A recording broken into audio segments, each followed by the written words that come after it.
Hi there YouTube, I hope you're all doing well.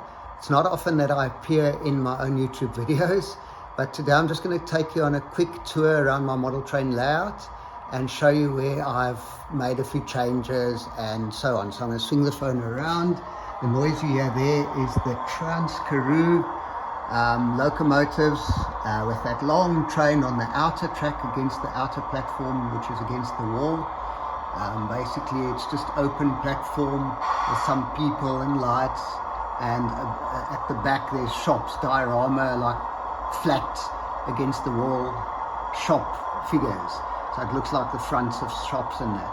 I'm going to run this train in the background while we hear a station announcement. Closer to me we have all the industrial and railway area. We've got a lot of sidings here with just random freight trains, mixed freight stand-in, crane, water tower, diesel and oil refueling, sheds, some sheds, coaling station thingy that's half built, and then oil refinery. And here we have a triple railway maintenance shed with under locomotive pits. The lights under the pits can turn on and off, and other lights, overhead lights, so it's pretty cool that. I'm going to run that train in the background. There the Trans-Karoo departs. The locomotives will come out past the iron ore train. You see next to the Trans-Karoo that's moving is my iron ore train, then the white bullet train from overseas, and then the Rovus, the green Rovus rail, and then my Sierra's Rail Company train. Now we go to this corner where the train will do its own thing. I'll let it run. We have some shopping centres and block of flats against the back, dioramas. And then we have, like in the corner there, it's a Gothic church. I don't know really what a Gothic church is. Some people told me it looks like a Gothic church. I think that's where they praise and worship along with the heavy metal band, if I'm not mistaken.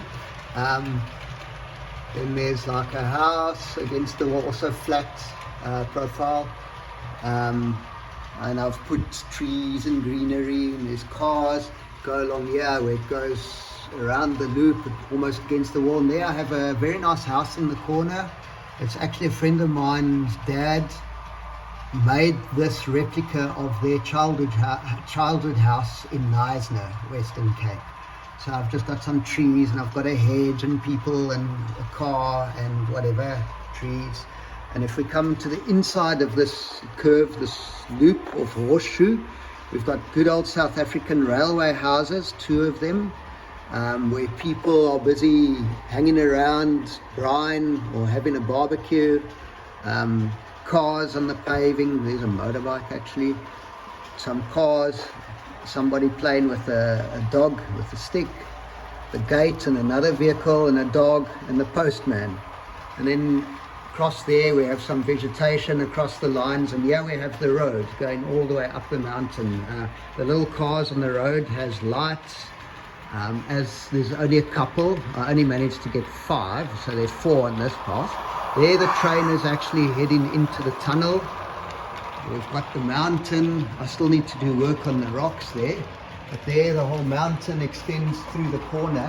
I'm going to just go up and bring it closer to where I did the latest work I've done. Is the stream coming down, and it comes down to a waterfall where we have people fishing on the rocks, random people fishing and standing around, some people sitting on a bench and under the tree. There's a guy casting from the edge here as well, and across the road here towards the edge of the cliff we have people sitting on a bench under a tree. We have a bus going up the pass there, and then we have more cars going up and cyclists coming down the road. We try and get that angle. That's the mountain from this side, tunnel portal that side. The rocks need to be just touched up a bit color wise and that. And here we have a restaurant where people are sitting and eating, some parked cars by the tree, It's actually an old station I converted. Then there's a side line or a branch line coming in here into the field where we have some cows and stuff, and I think there's some goats that side. And we have a Transnet or Spoornet train here with some mixed freight on the siding with wooden log wagons. The guy's cutting down part of a tree there on the truck. There's a lot of trees across the line there that hopefully they don't cut down. We have some already cut trees and logs all along the line on the inside here. So I don't know if this will focus. Mine train you in the way. I think you might see a snake somewhere under the trees with a little guy trying to tame the snake or pet it or something. I think he thinks he's Austin Stevens or Steve Irwin or somebody. Then we have there's even a weeping willow here. We have the old rusted bridge going across Dual Line, and he has more field with sheep grazing. Across the line there's some more trees, somebody grooming a horse. There's a milk dairy there, and there's more farmland with the fence, horses looking over the fence, and a South African windmill and a pond. I've tried to glue some little ducks on the pond. There's a cow drinking from the pond. I think further back there's cows lying down. And because of my love of horses, we've got some riders going along the line here. There's like a little footpath in the grass, very rough. Horses are riding. I think the front lady's galloping with her hands in the air. And they go along. Here's the narrow bit section of my layout. A railway signal. Some pigs, some guy with a horse, a stubborn horse that doesn't want to go, so he got off. Grass along there. In the corner we have more housing and people and cars just randomly hanging out, looking over the railway line, and some people chilling. I think there's somebody mowing the lawn actually. Then there at the back there's a hotel with some parking, and if we come onto the inside of the line, we've got a truck. It's actually got lights inside the trailer. They're offloading something into the shed. There's a new Ford Ranger Bucky, a ute standing there. Here's a station, shopping centre, and 4-level car park with most of my collection of little scale cars that match the trains in scale. All just randomly parked. The station, maybe I can move the train slightly. There's more people and lights obviously all over. Next to the station, it's not ideal, but I've got a residential house there, one based on a real house in Bloemfontein apparently. Next to a service station, by the house there's a carport, somebody looking into an AC Cobra, leaning over it. Sheds, another water tower, random trains on the sidings here. Here's some more sheds. Here's a little maintenance shed, a drive-through, if you can call it that, for one line. We have the guys